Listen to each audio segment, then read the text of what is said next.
আসসালামু আলাইকুম রহমতুল্লাহি ওয়া বারাকাতুহু নাহমাদুহু ওয়া নুসাল্লি আলা রাসূলিহিল কারীম আম্মা বা'দ ফাআউযু বিল্লাহি মিনাশ শাইতানির রাজীম বিসমিল্লাহির রহমানির রহিম ওয়া তাআওয়ানু আলাল বিররি ওয়াত তাকওয়া ওয়া লা তাআওয়ানু আলাল ইসমি ওয়াল উদওয়ান।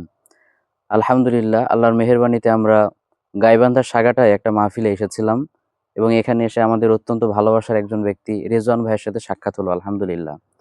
এবং এরই ধারাবাহিকতায় এই সুবাদে আমরা তার পরিচালিত একটি মহিলা মাদ্রাসা, এটা গাইবান্ধা সাগাটার ডিমলা পদুম শহরে অবস্থিত।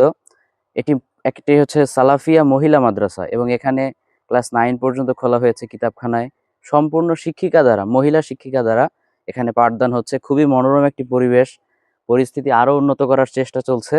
তো আপনাদের কাছে দেশে বিদেশে যে যে যেখান থেকে দেখছেন, আপনাদের কাছে আমাদের আবেদন থাকবে, আপনাদের সন্তান আত্মীয় যে যেখানে আছে তাদেরকে এখানে দেওয়ার চেষ্টা করবেন, আশপাশে যারা আছেন। এবং আমরা আপনাদের কাছে ভিক্ষা চাই না, তবে সহযোগিতা চাই। এবং এই সহযোগিতা করতে স্বয়ং আল্লাহ কিন্তু আপনাদেরকে আদেশ করেছেন। আল্লাহ বলেছেন, ওয়া তাআওয়ানু আলাল বিররি ওয়াত তাকওয়া, ভালো কাজে তোমরা একে অপরকে সহযোগিতা করো। হতে পারে সে আপনার আপন ভাই না, কিন্তু সে আপনার দিনী ভাই, এবং কাজটা খুবই ভালো একটা কাজ। মেয়েদেরকে শিক্ষিত করতে পারলে কিন্তু আগামী প্রজন্মটাও শিক্ষিত হবে ইনশাআল্লাহ। এজন্য আত্মীয় স্বজনকে দেওয়ার মাধ্যমে এবং যে যেখান থেকে দেখছেন শুনছেন, আর্থিক সহযোগিতার মাধ্যমে, দোয়ার মাধ্যমে অন্তত আমাদের এই প্রতিষ্ঠানের পাশে থাকবেন ইনশাআল্লাহ।